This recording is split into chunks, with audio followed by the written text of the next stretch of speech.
Hello, everyone, and welcome to today's webinar.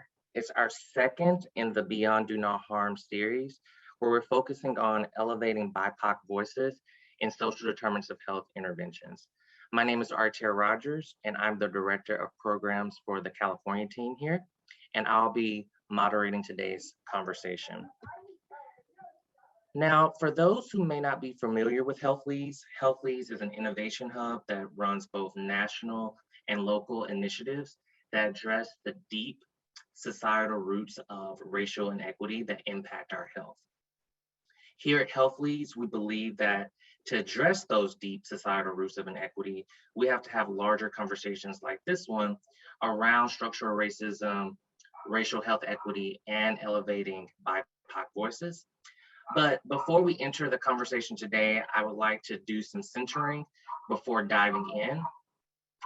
For those who have been with us for a while now, we've talked more about the need to call out and address structural racism in the social determinants of health sector and the need to hold ourselves accountable to integrating racial health equity in social determinants of health work. So it's no surprise that we're talking about elevating BIPOC voices today. Elevating those voices is crucial to both holding ourselves accountable to racial health equity and addressing structural racism. However, as our panelists will dive into discussions today, there's a difference between elevation and tokenism/exploitation. And there's a lot of humility required to elevate BIPOC voices, as bringing more people of color into the space is not simply a checkbox solution. Therefore, I'm asking that we approach our conversation today with a lot of humility to listen to our panelists express the complexities that must be considered when we discuss elevating BIPOC voices, especially in today's climate that has been shaped by a strong cry for racial justice within this country. So actually, this conversation was really sparked from one of the comments from our last panel. Our colleague, Ray Faustino, who's the Chief Strategy and Impact Officer from Aluma, questioned why are people not more upset by the exploitation, whether it's intentional or unintentional, that comes from profiting from BIPOC data and social determinants of health tech-forward approaches or solutions. And for some time now, Health Leads has been partnering greatly with 211 San Diego to really understand how system design can influence predatory behavior. Using some of the system design types we saw from the National Institute for Children's Health Quality, coupled with some additional system types that we added, we began to embark on this journey to create a reflection tool to understand potential reasons why this exploitation occurs. And so before we get into the conversation today, I thought it would be great for us to practice some of that reflection, looking at these tools. So first, we look at landscape of system design from an institutional standpoint. So the systems that are mapped include predatory design systems, passive systems, savior design systems, allied design systems, equity empowered systems, and liberatory models. And to map these system types, we looked at intervention approaches that converge at three different variables. First is our Y1, which, as I'm looking at the screen, is on my left-hand side. We looked at who's the primary beneficiary of the intervention, who benefits most. And a simple way to really denote the primary beneficiary is understanding which stakeholders have decision-making rights and power in the intervention design. Is it the institution or is it the impacted community? And when we say impacted community, we're talking about communities who are disproportionately marginalized and experiencing the starkest disparities. Y2, which is on my right-hand side, really is looking at your approach or strategy to addressing harm. What are your intentions and strategies to reduce or simply address harm? What do you do when harm has occurred? Are you thinking through restorative justice for harm that's committed? Because any system has the ability to create harm. We have to think through solutions of One, trying to mitigate that harm from happening, but also when it does happen, what is the humility strategy that comes along with it to address the harm that's been committed. And then lastly, looking at the x-axis, is really looking at the impact on the oppressed community or on that impacted community. Thinking about exploitation, customer agency, and community autonomy. Are community members being exploited? Are they receiving more agency through the intervention? And ultimately, are we thinking through how do we allow oppressed communities to really have the agency and autonomy to develop and govern the solutions that work best for them?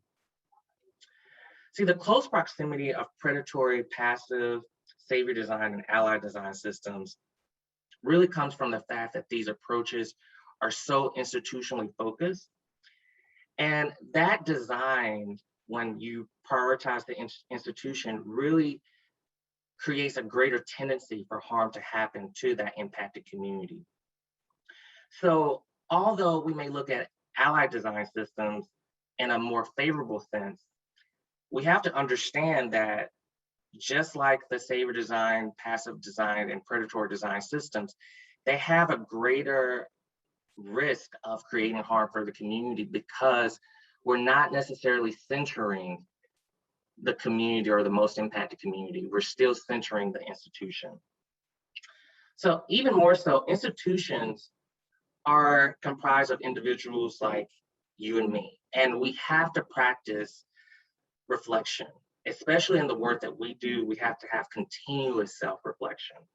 And so in this visual, we're asking individuals to reflect on whose needs, priorities, and desires become your main focus in your work. So we're asking you to think about this, particularly in your context of your organization and the work that you do.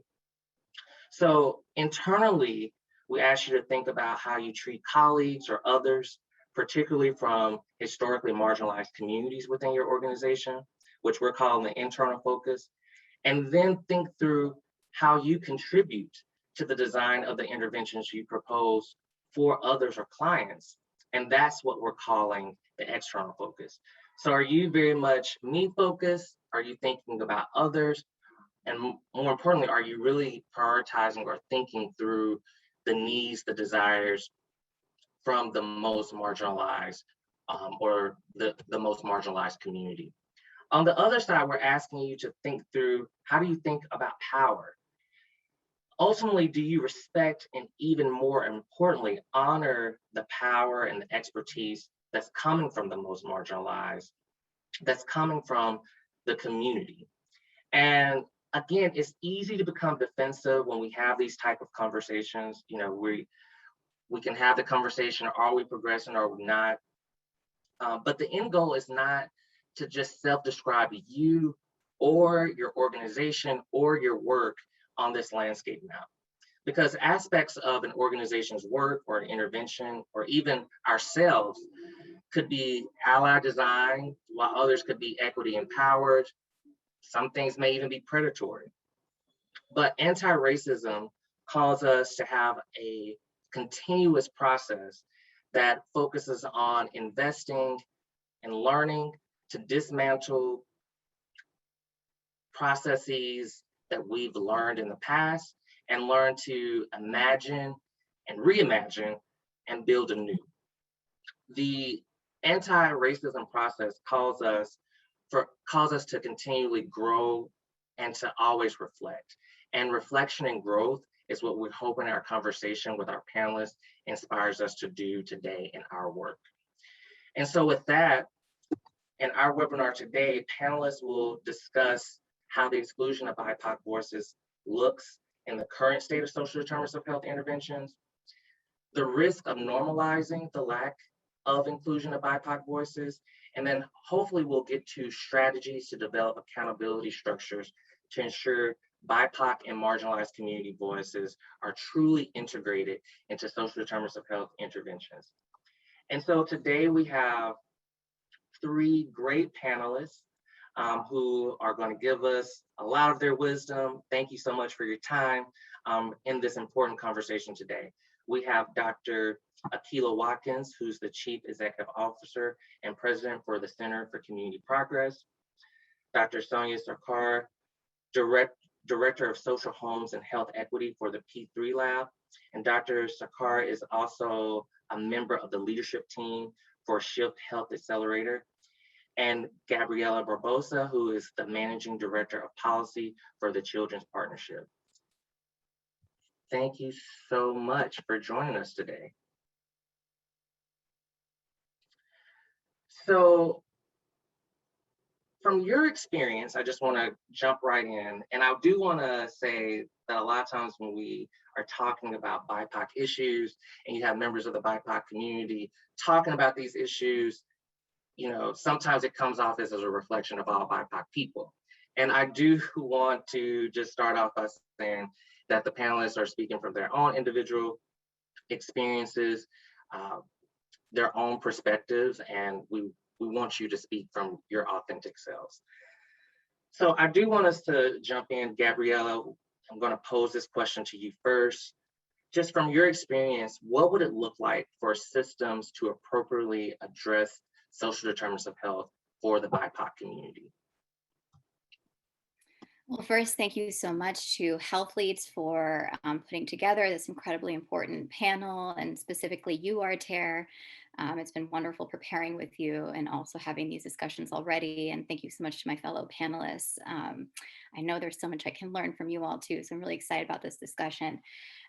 So that first question is an incredibly tough one with a lot of different solutions, but I'll try and keep it simple so we can have a good discussion. But for me personally, systems that authentically engage BIPOC communities looks like systems that first employ those communities in leadership positions. So these are systems that are actively looking for community leaders, for community-based organizations that have deep relationships with different communities, and are actually looking to employ those folks directly in leadership positions within these systems, where policies are being created, where decisions are being made about what intervention should look like. For me, that's the biggest thing. Are these systems directly employing the communities that they are creating these interventions for? In that same way, looking at the leadership within these systems, who are the folks who are leading these systems? Do they reflect these communities? Do they come from the communities that they serve? Where are community members who are employed by these systems working? What kind of the positions do they have? Are they in support positions? Are they in positions that are actually making these kinds of decisions? Those are the things that I would be looking at. Thanks, Gabriela. I'm really looking at you, Akila, when Gabriela brought up the leadership position. Dr. Watkins, I know that that's something that is very important to you and something that I know that you've talked about before, just even in public spaces. So I'm wondering, how does the thought of having leadership, or BIPOC leadership in particular, leading interventions that are addressing root causes of social determinants of health, how does that look to you? How does that happen? What are steps that are required to make that happen? So I want to thank you again, Arter, for the invite. I'm really excited about having this conversation because I think we're at an important juncture as we think about what does it mean for race relations in this country, in this world, and in particularly in this field, right? So I'm happy and excited to be having this conversation and be sharing it with a panelist of leaders of color and women of color too. So I'm excited about that. So I do think for me, this is a very important question, topic. I am one of very few leaders in this space. I run a national community development organization. And I do think it's important, to Gabrielle's point, that anybody that claims to want to work with community, on behalf of community, has to employ them, and not just employ them, but are they controlling resources, right? And so that's always sort of my barometer for how equity sort of gets operationalized within institutions.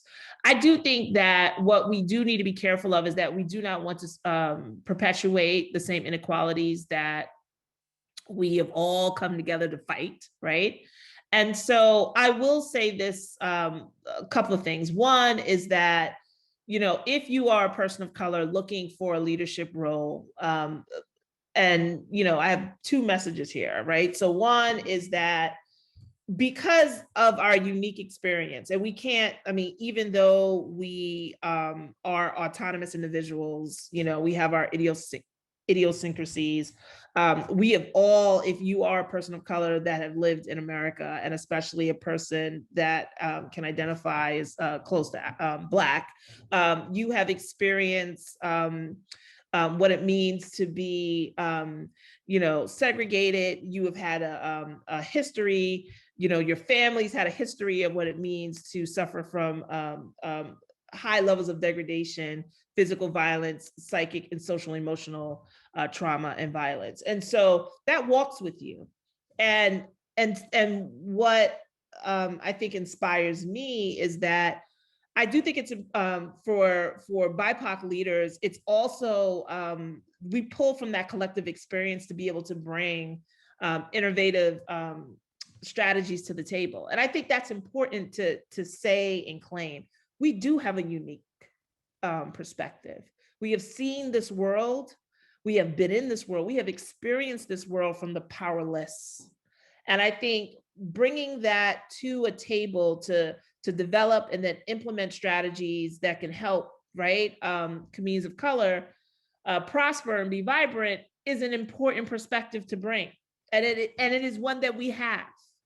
And so I do think that is important to state. Now, where sometimes I think it's challenging is that it doesn't always look like what the status quo has sort of sanctioned or thought of, right? So some of our interventions or strategies can look quote unquote weird or quote unquote out of the box or bold, but they're not. They're coming from a different perspective. And I think when we sort of when we understand, right, the perspective that BIPOC leaders are coming from and sort of that lens that they bring to the work, I think we can better understand sort of what those interventions look like and why we do move with a sense of urgency. We can't, I hear people about iterative change and I get it, but the bottom line is that we know people are dying. People are dying in our own communities. They're dying in our own families. So we know that this work can't be waiting for no 40 years, 2 generations. We got to work, and we got to work hard, and we got to work with a sense of urgency. So I do think that's an important piece that I really want to amplify for this audience. I also think, and I will say this and then stop, I would be remiss if I didn't really talk about sort of how we are perceived as leaders, right? We've all heard, the mantra of we got to work twice as hard, we got to be twice as smart. And I do think, I could talk about sort of that all day, but let me tell you what it does. I think that in some ways that does cause some damage to BIPOC leaders. There's a lot of health and psychological challenges that come along with if you're the first. What does that mean for you to have to represent your community? And look, I will say this, we're used to having strong backs. We're used to having to walk with our ancestors and their hopes and dreams. And I don't think any of us should shy away from it.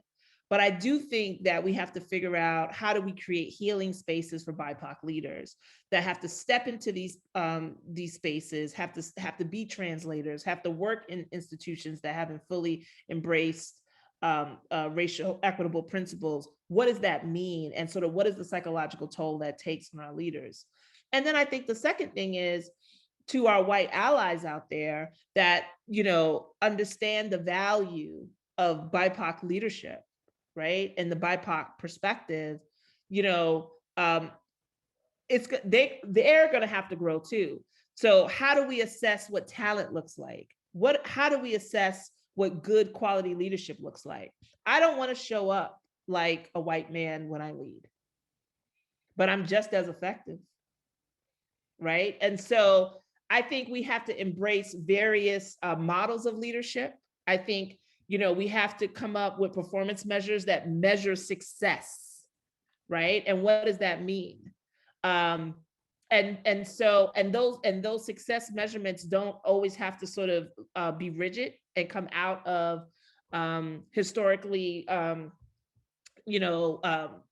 white narratives of what it means to be a leader and what does it mean to have an effective organization. And so what I'm saying is that by the very nature of BIPOC leadership, what we begin to do is dismantle and deconstruct what it means to be a leader, what it means to be success, what it means to be ready for success, and what it means to have support.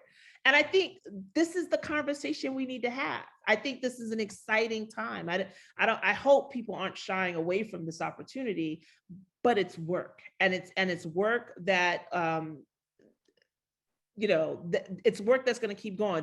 I don't know if there's a destination per se, but rather there's work that that we all have to do, roll up our sleeves and get ready for. So, and I think that goes back to just a lot of people are bringing up anti-racism and love using that term and not realizing that anti-racism is going to require a lot of learning and unlearning. It's a continuous process. It's ongoing.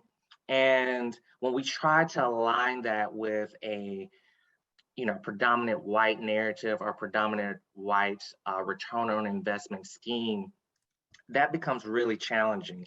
And Dr. Watkins, you really resonated with a lot of people in the who's present in this conversation today. There's something that you said that really struck me, and I want to pose this to Dr. Sarkar. When we start talking about measures, particularly the ROI, how do we have a process that encourages effectively listening to BIPOC voices, whether they're at the leadership level or within the community level, that's not always evident to institutional providers? Yeah, thanks so much, Artair. And I'll just echo thanks that Akilah and Gabriella were offering as well, just to be able to have this conversation in a frank way. And I think at a time that is so heavy and exhausting and requires so much of all of us, to be able to appreciate both the pain and the joy that I think comes with this work. It is not easy work. And, I know many of the folks who are joining us here today are really trying to figure out how to move it forward despite all of the weight that comes with it. So I love this question, Artair. I think it really speaks to one of the things that was really resonating for me and what you were just mentioning, Akilah, is how do we disconnect from these sort of dominant ways of work that we've just accepted as the kind of mainstream ways. And I think that especially shows up particularly in healthcare when it comes to quantification, when it comes to having numbers that we're using in order to measure the ways in which clinical care is being provided, or to be able to show the return on investment, as you were mentioning, Artair,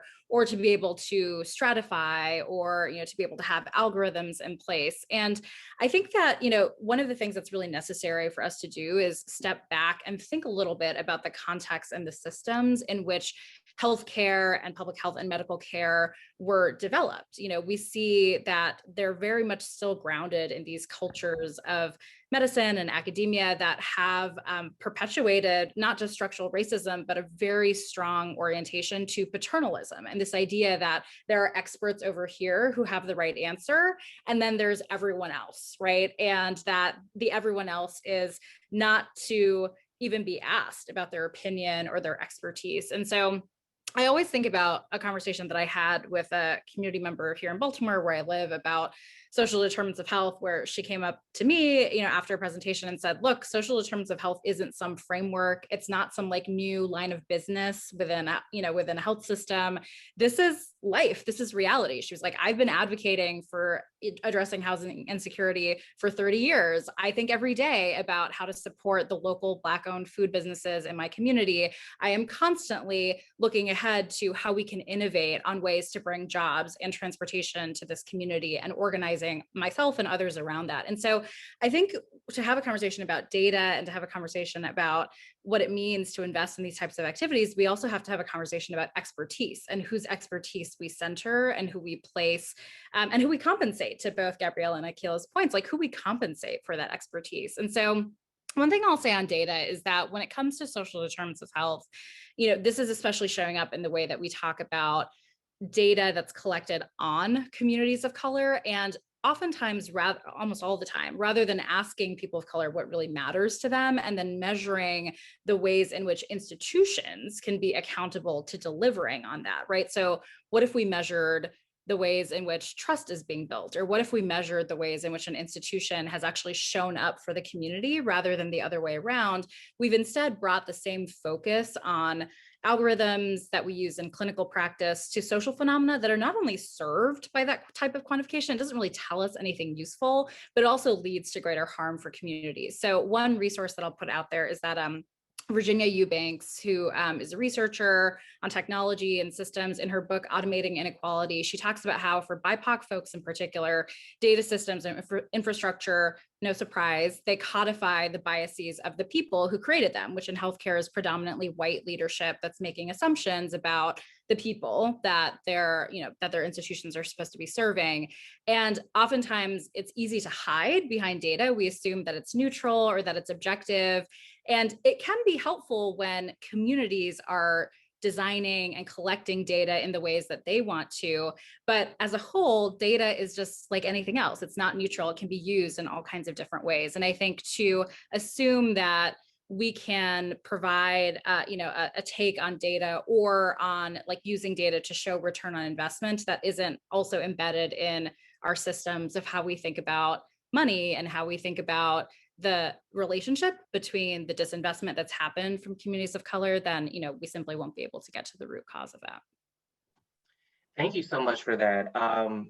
What's really interesting, I have a quick follow-up for you, Sonia, around that is oftentimes we see this investment into solutions that may not even be showing a return on investment, or basically what that solution is able to do is present the data in a way that healthcare systems can receive. And I think about this particularly with this kind of tech forward approach that we've seen in social determinants of health intervention. And for those who are listening, when we talk about ROI, we mean return on investment. And so a lot of times people, especially powerful stakeholders, are looking for what are the metrics of success that shows us that when we put $1 in, we're getting $1.50 out of it. So we've seen this start to creep up in the social determinants of health, I guess, sector now. And we talk about social determinants of health, for example, and a lot of times the interventions that we focus on are ones that are around addressing resource care gaps, and we stay there. We don't really get to root cause solutions. And I'm wondering, what is the trade-off when we're so focused on the return on investment narrative that we're not actually addressing the community need?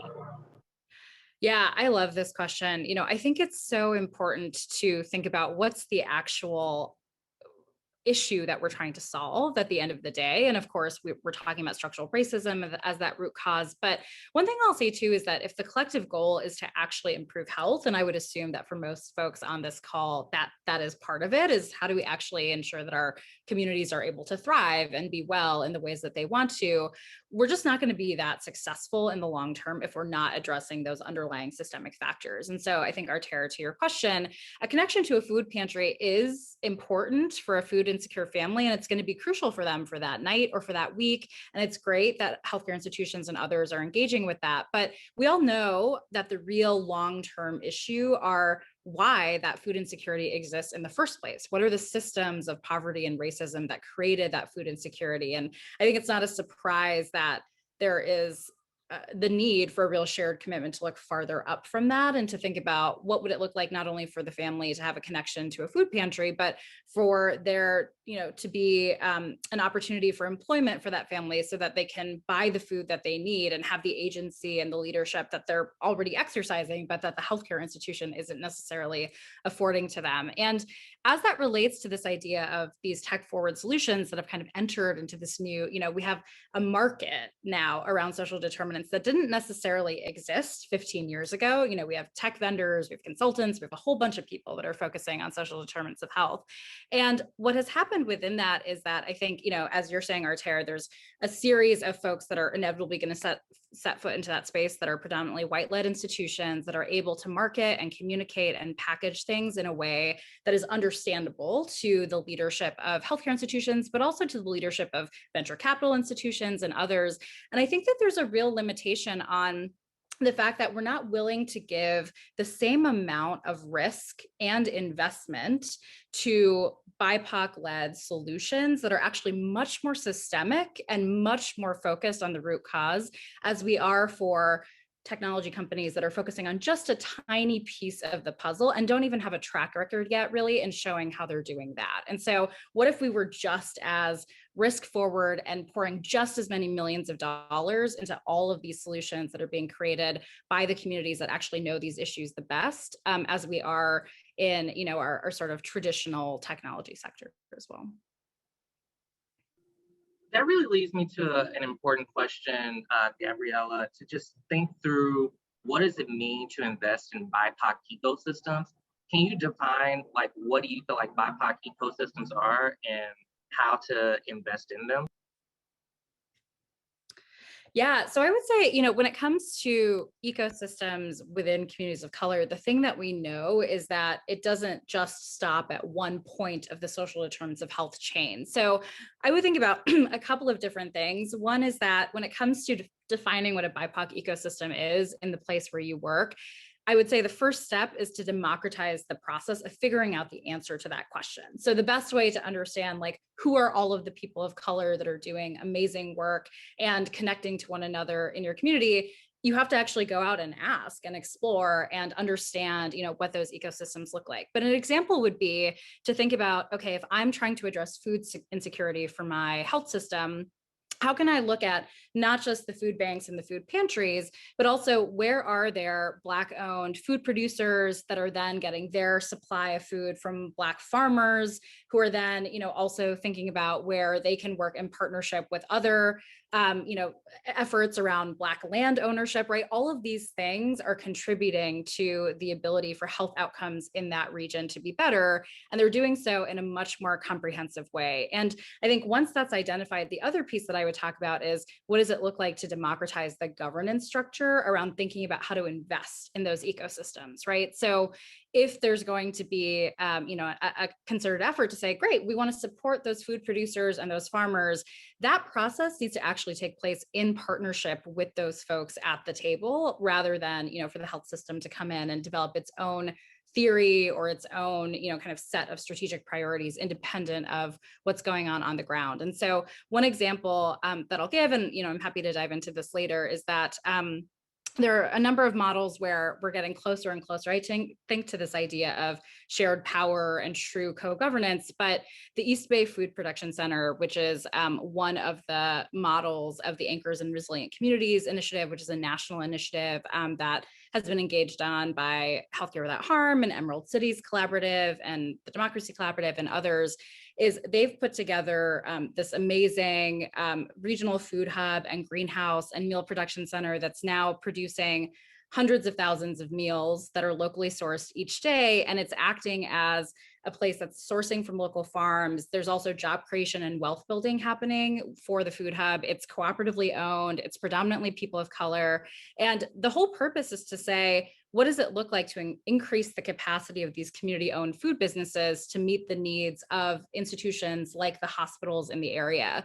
And just as important as the what of the model, which really came together with Kaiser and other anchor healthcare institutions and food justice activists that were already present within that area, is that the how was really that there was a governance model that centered shared decision making. And so happy to dive into that more as well. But I think that, Yeah, I mean, I would love to, I'm sorry, Sonia, did you?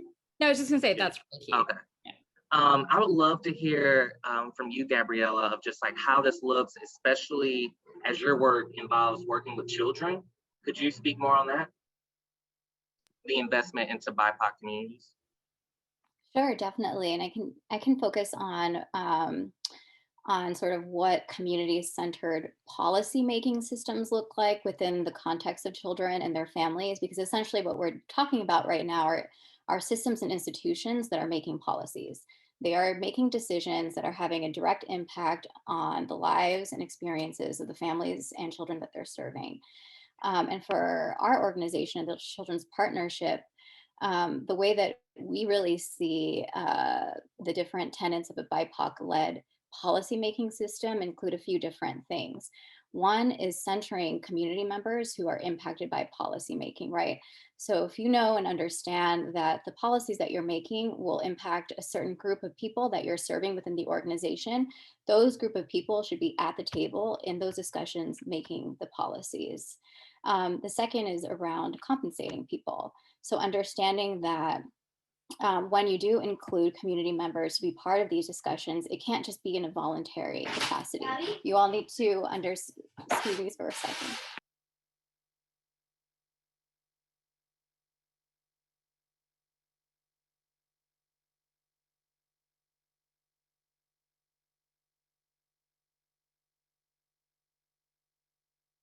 Yeah, she was on a roll. We'll give her a few seconds to come back on. We all know what it's like working during COVID. I have some like crazy background noise myself. So I am so sorry. yeah, no problem, no problem. Who just read it. So sorry about that. The other thing that I wanted to mention, which is, thank you, Emily. I appreciate the chat, the comments, was this focus on, sorry, I just lost my thought. Oh, what was discussed earlier by both Dr. Watkins and Dr. Sakar is around this obsession with quantitative data and quantifying things. So for us as an organization, we really place a value on stories. Numbers obviously tell a lot, but they don't tell the full story. And sometimes community members don't even agree with the stories that the numbers are saying. So for us, we really need to make sure that we center the experiences and the stories that families are experiencing, because those stories and experiences are what allow us to really understand root causes. Through those stories and experiences, we can understand the different ways that supposedly neutral policies are having a disparate impact on certain community members. And for social determinants of health and for the purposes of achieving health equity, we really need to understand what those root causes are and really build that community competency around those root causes, around the conditions that are exacerbating or creating health inequities. And for us, it's really addressing those through stories and through bringing in the experiences of family members. Gabrielle, you brought up a lot of great points, and I just want to say you did just hop back in, no problem at all. So I really appreciate you handling all these things at one time. I just want to ask, a lot of times we are really invested in getting feedback from BIPOC communities, and I just want to know, when does that run the risk of creating exploitation towards those communities? Like a lot of times we hear those stories, but we may use them in a way where we're exploiting them. And so I just wanted you to articulate that and to lean into that a little bit, if you don't mind. Sure. I think the best way to not be exploitative is to actually engage those folks as leaders in your advocacy or as leaders in whatever work you're trying to accomplish with the use of those stories. So not just gathering the stories, but actually working with those folks who have those stories to be partners in the advocacy or the change that you're trying to do. So by doing that, by actually inviting or including these folks in the advocacy, you are telling them that their stories and experiences are not just important, but they are the sort of controller of those stories and experiences. Two, you are including them in a process where likely they'll build a lot of their own information understanding about how power works within a system. And that will have reverberating effects in anything that they do in their lives. So often when I've worked with families and children around creating community-centered policy agendas, often they've used those skills that they've learned through that process in every aspect of their life. One of the community members I've worked with before termed this trickle down advocacy, where the advocacy that she learned then trickles down to everything that she does with her family and her children and her community and neighbors. So I think that's also an important part to emphasize. I really appreciate that. As we talk about, you made this nice segue also into policy, Gabriella, and social determinants of health is not just popular within the healthcare system. It's also, we're seeing it creep up more and more in policy. And so the way that we elevate BIPOC voices and have BIPOC leaders in these spaces can really trickle into how we do policy. And so, Dr. Watkins, I want to bring you into the conversation to just really talk about the harm or the risk that we have in not elevating BIPOC voices within the community level, how that can affect policy or the way that we do policy. And I know that your organization is really engaged in policy. So I'm just wondering if you could even talk about how you think about community engagement, how you think about elevating BIPOC voices, and how that not only serves what you do on the ground locally or in partnership with others locally, but how that shifts even to the policy level, whether it's state or federal policy.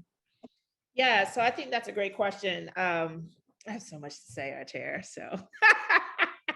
I love this. Go for it. I love this panel. So I think, I'll do with the policy. I'll see if these come up in questions. But yes, what I will say as to this is that for BIPOC leadership, we have to be very careful that we don't ever pigeonhole it, right?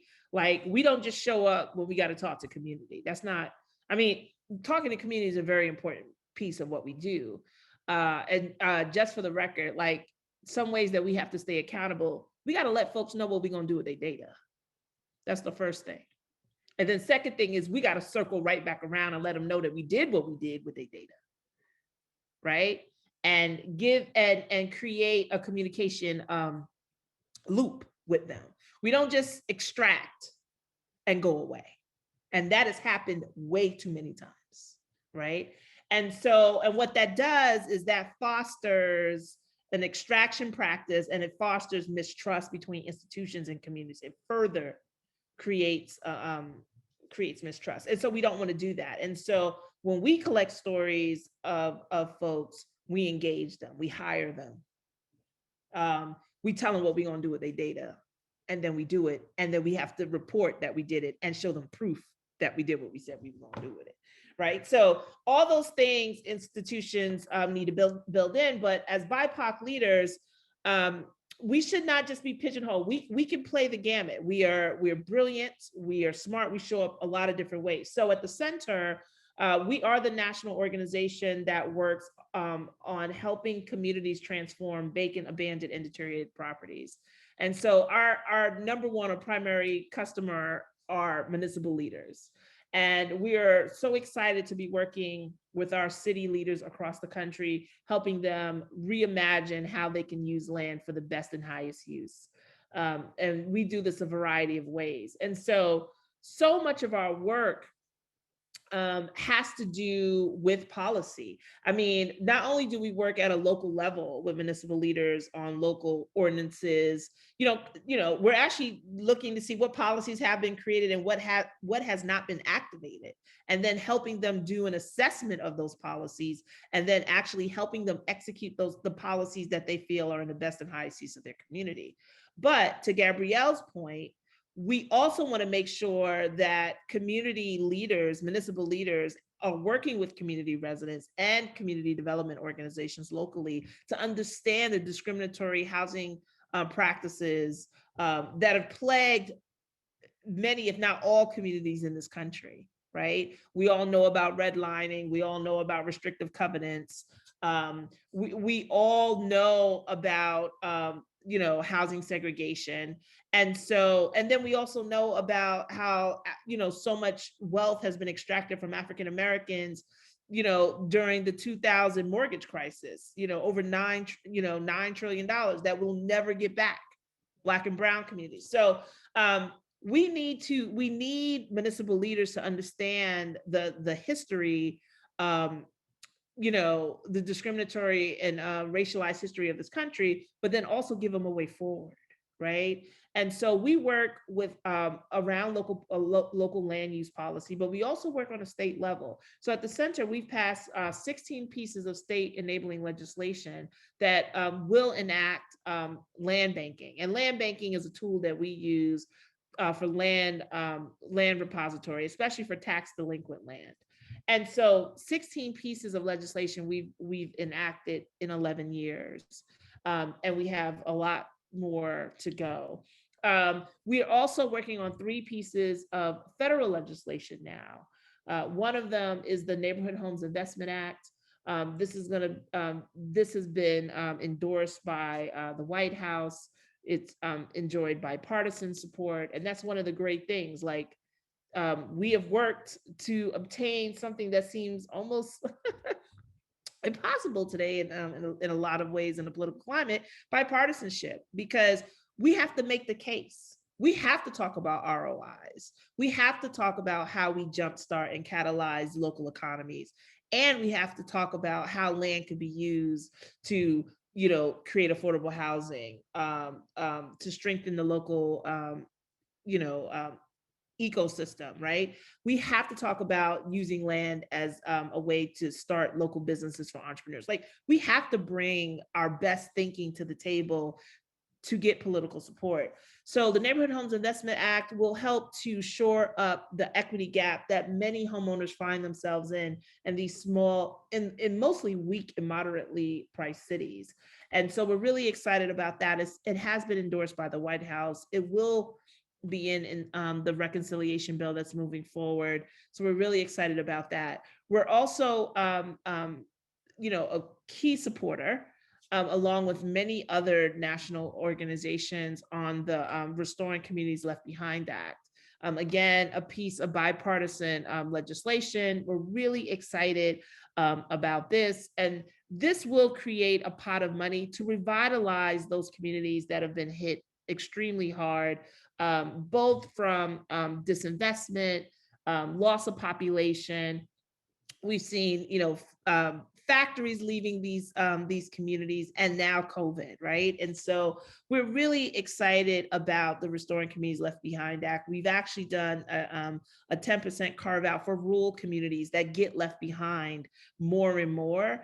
And so, this is what, again, I have a smart, amazing team of people that really collects the voices of our constituents to make sure that we do not leave anybody behind. And then finally, we have the National Land Banking initiative, National Land Banking piece of legislation that we're really excited about. This has been endorsed bipartisan, and this will help to strengthen the country's national land banks for them to work with municipal governments and local community in an effort to just be more responsive and to really sort of tackle those larger land use and do it in an equitable way, right? Because it's not, we can't just tell cities and states, hey, you need to be more equitable. We got to give them some tools. We got to give them some resources to do this. And so it has been, it's been a long, but a really rewarding experience to work with both state government, local government, and now federal government. And we're really excited about bringing our best thinking. And again, the center is leading some of this work, but we're also partnering with national organizations. And so it is exciting for us to be in the policy space at multiple levels. And it is important for BIPOC voices to be at those tables, because we're able to, again, that unique perspective we bring, because we have been part of the powerless. And also, we can bring a perspective of what happens.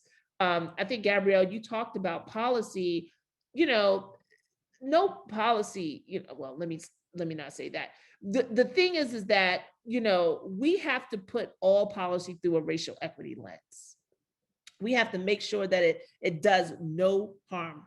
Gabrielle, I think that's the tagline. I mean, it does no harm. And so we need some fresh eyes at the table. And we need bold eyes, and we need fearless eyes at the table to say, oh no, if we invest in X, that's going to recreate these sort of conditions. Home ownership is a wonderful tool to build wealth. Home ownership placed anywhere without any thought to transportation and high places of opportunity in childcare can hurt families, right? So we got to be smart about that. We have to be smart about where we build. We have to be smart about where we invest. And we also have to make sure that African-American and especially Latinx homeowners get on the on-ramp for home ownership, because it is the way that we build wealth in this country. We just need to do it smartly and do it in high opportunity areas. And so it is important for us to be at the table, to lend our voice, and to push, advocate for our constituency. I love that. I love the racial health equity lens, or the racial equity lens to policy. And there's a lot of questions coming up in the chat around screening, for example. That's a very popular aspect, or a very talked about aspect of social determinants of health. And it does have a lot of risk to it when it comes to exploitation. It is one of the major points where you're gathering data and info on people. And you have different groups who may participate in the screening who says, hey, this worked well for me, I loved it. Some groups may say they didn't like it.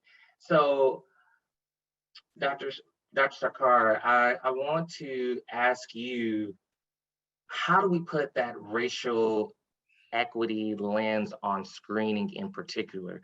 And another thing too, one thing that Dr. Watkins also brought up was, we have to, in so many words, we have to be careful of who we align ourselves with, or be careful with what type of methods or approaches we align ourselves to as well.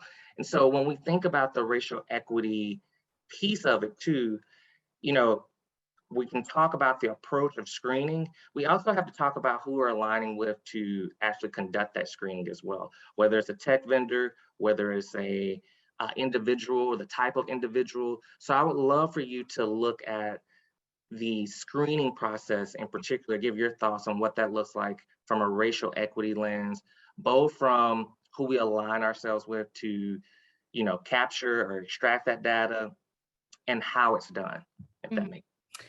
Yeah, thanks for the question. I think this example is such a good manifestation of the tension between wanting to do the right thing, wanting to have the best practice, wanting to have like a clear-cut answer, and then the reality of the world, which is that the communities we work with are nuanced and robust and complicated, and they have all kinds of things that they are looking at as solutions.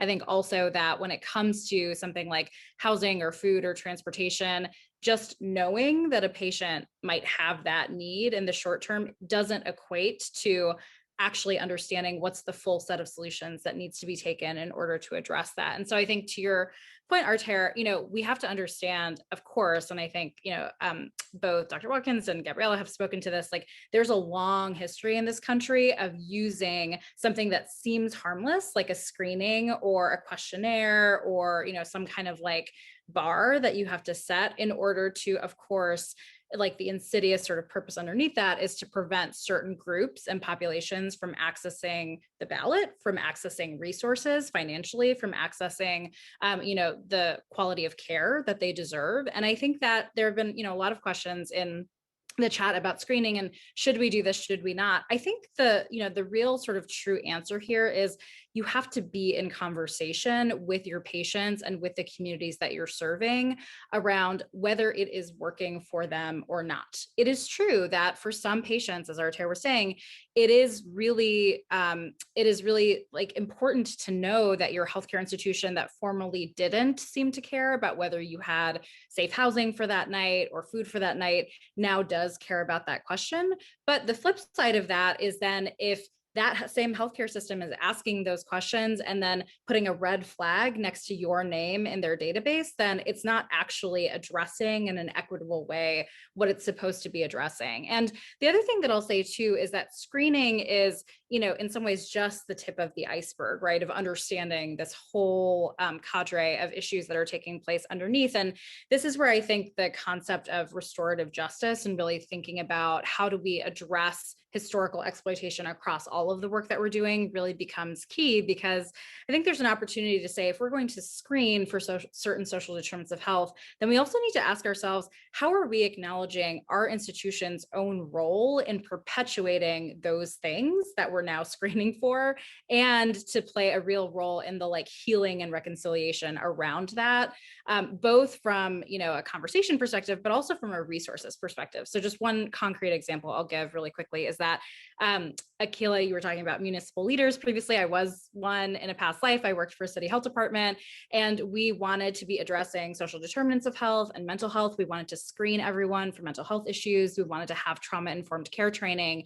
And we got a ton of feedback from organizers in the city who said, hey, if you want to have a conversation about trauma-informed care, first we need you as an institution to acknowledge the harm that you have caused, the trauma that you have caused, because otherwise, how are we supposed to trust that this screening or this conversation is not just going to end up in the same things that we've seen before? So starting the conversation off that way and thinking about what type of true healing needs to happen. And I know that like healing in that way, through dialogue, through understanding, often feels like, oh, well, that's at odds with like, we need to get the work done. We need the outcomes to improve right now. We need to show that we're like meeting our HEDIS targets, whatever it may be. And that is reality. When we're trying to change systems, we have to adopt new ways of working that feel at odds with the ways that we've worked before. Yeah, I think that makes a lot of sense. And I love how you articulated how an example of screening for housing insecurity, for example, can make someone feel cared for, but it is what you do with that data afterwards that determines, hey, is this exploiting that individual or is it not? Like, what is the use of that data? I also want you to kind of hit a little bit on just kind of alignment, and I'm just going to be explicit, like with the tech companies where this data is going into this database for. So I think that that's a piece of the screening too. It's just totally. we don't talk a lot about what Dr. Watkins and Gabriella have talked about, which is transparency. Mm-hmm. Like, how do we make sure that when we connect with a certain vendor who is responsible for collecting this data that's really about a person's hardship, about a person's pain, that partner is aligned with us with this racial equity lens that Dr. Watkins talked about, because that's really important too, because it's hard to do racial justice over here, and then you are partnered with someone who's not doing racial justice. Like, could you talk about that trade-off and what that means? Yeah, I think this is so interesting because we're going through this global reckoning right now around the ways in which we're being surveilled and the ways in which our data is being used in ways that we haven't necessarily given permission for. And for communities of color, imagine that like 20-fold, 100-fold, right? That's so true in so many ways. And I think with respect to technology companies that are predominantly white-led and that are predominantly not based in the communities where, this type of work is happening, I think that there's, a real need to look at what is happening with that data that's being collected and who has ownership of that data. So one of the initiatives that I'm lucky to work with is a group of organizers and leaders and activists that Akila, you and Artera, you and I have all been a part of, the Culture of Health Leaders Network. And we've been talking to folks about the ways in which healthcare institutions and people that are engaged in health can be held accountable. And that includes vendors, technology companies that are in the social determinants of health space. How can they be held accountable around the wishes of community? And I think data and technology is one of these things where it's so easy to obscure what's actually happening with it. Because on the one hand, there might just be, there might be a pitch that says, oh, we're going to take this data and we're going to anonymize it.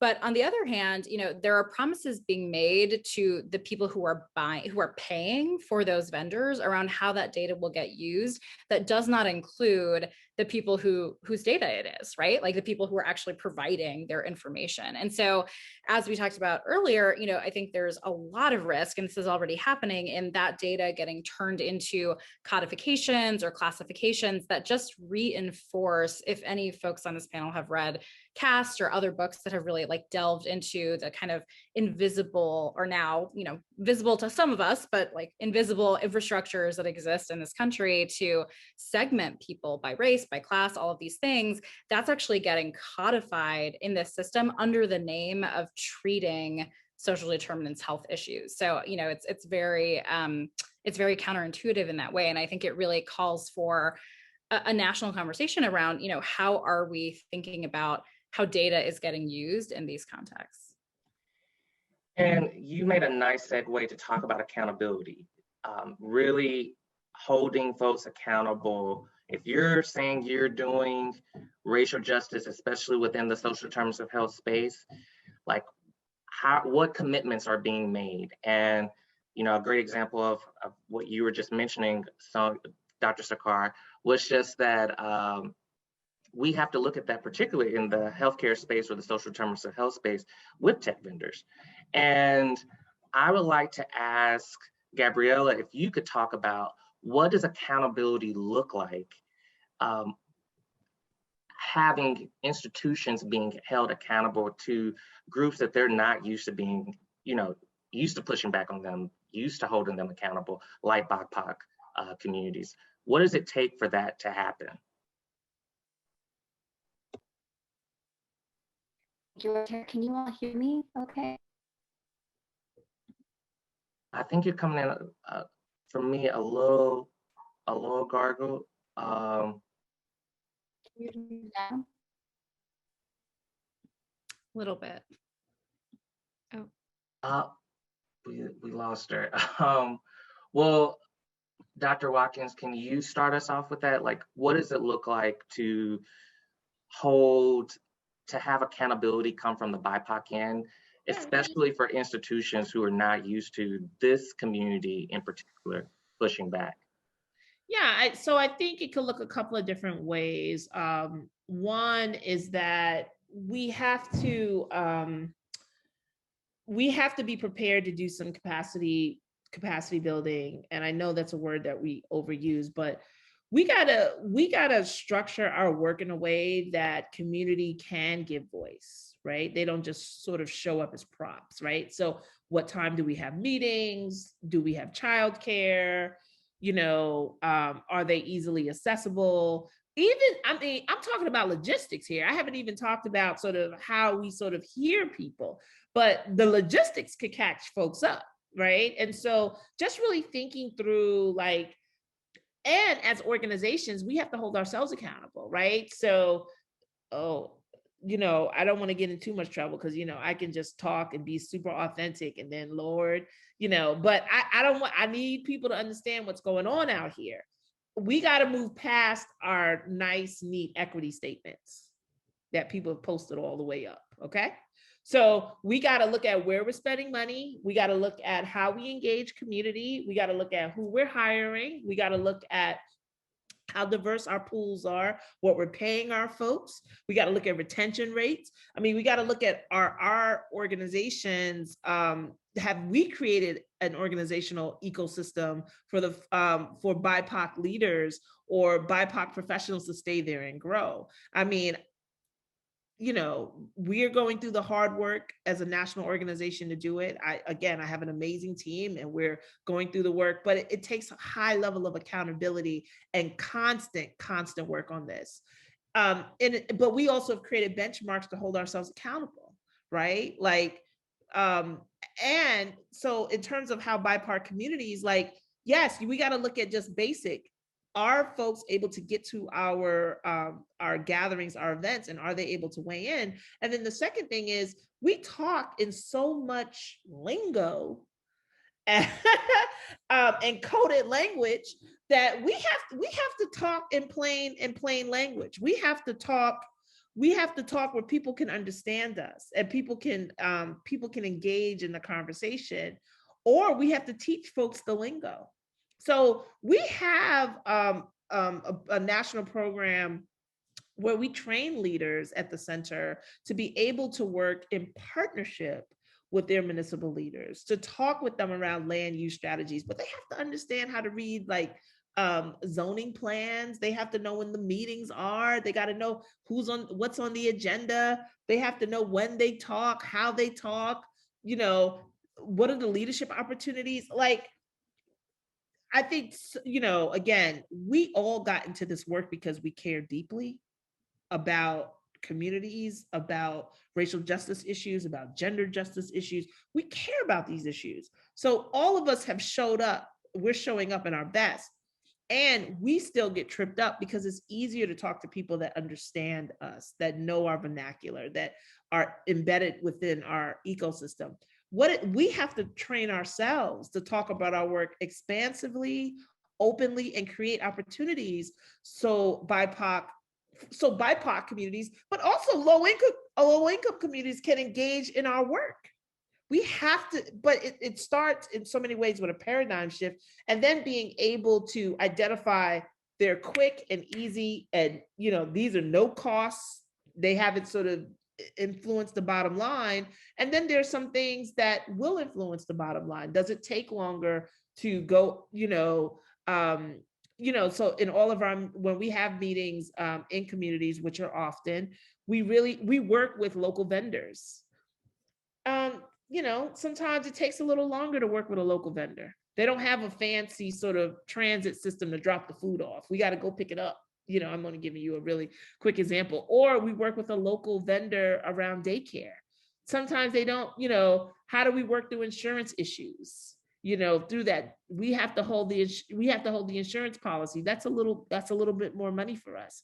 We didn't get into this work to hold childcare insurance issues, but we do it because it's important for us when we go to a Gary, Indiana, that we have a local Gary, Indiana childcare center that happens to be run by a person of color. And so I just think those things are important. I'm giving you sort of really small examples, but they mean the world. They really, really do. So I hope that was helpful. That was really helpful. I know that we're coming up on time. I know I just saw the poll for the webinar pop up. Please make sure to give us feedback. We want to know how we can make things better. We want to have true, authentic conversations around this. I would love for each panelist in, I would say, a minute or two. And I know that this is a hard question with me, so I'm giving that caveat. But we've had a lot of people who are not, people of color, really talk about allyship and what does it look like for white people to be allies in this work. And I would love to know how you think, or give a quick tip to really think through, for people to think through of what it means to have allyship, or what does it take to be an ally to elevating BIPOC communities in SDOH interventions. I'm going to start with Gabriella. Thank you, Arter, and so sorry about my internet issues. I really appreciate it. No worries at all. Yeah. So in terms of recommendations for white allies, I think for me, the biggest one I can give is give your own power to communities of color. So not just sharing power, but giving your power. So that means let these communities lead. give them the tools and resources that they need in order to be able to lead in those issues. Don't just listen to their experiences and what they're facing, but figure out ways for your organization and in your own work to give your power that you have to those communities so that they can become leaders in their own right.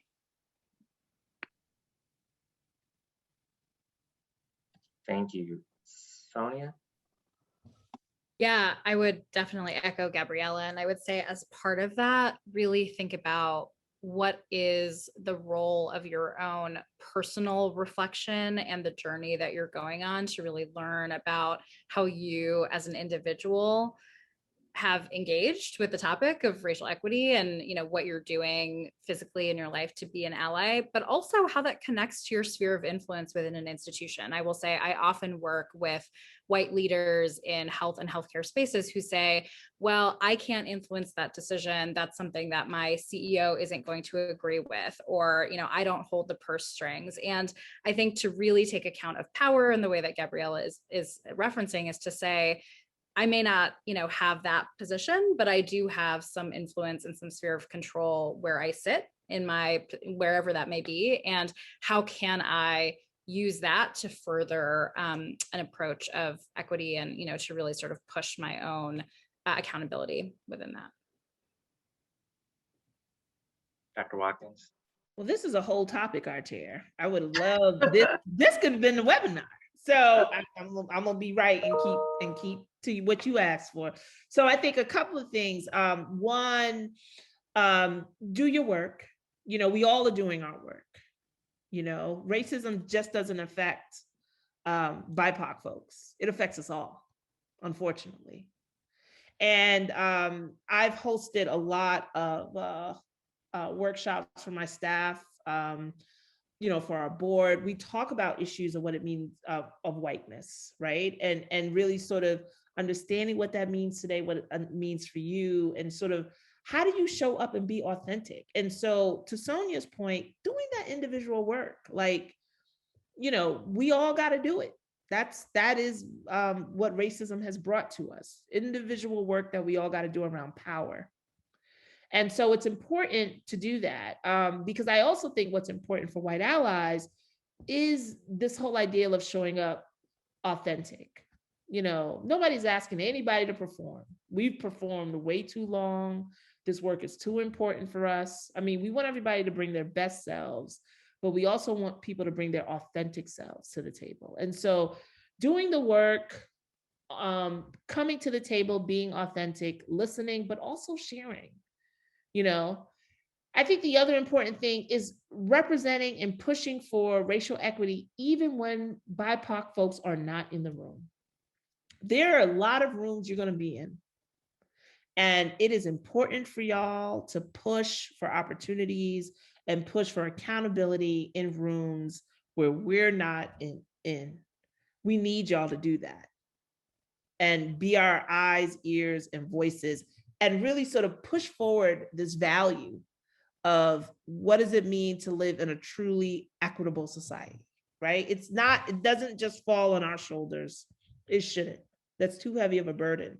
We all have to share this work. And so I think those are some of the important things. The last thing I'm gonna say, and then I know I'm gonna give you your time back, is mentor, right? Like you have opportunities, internships, jobs, mentor.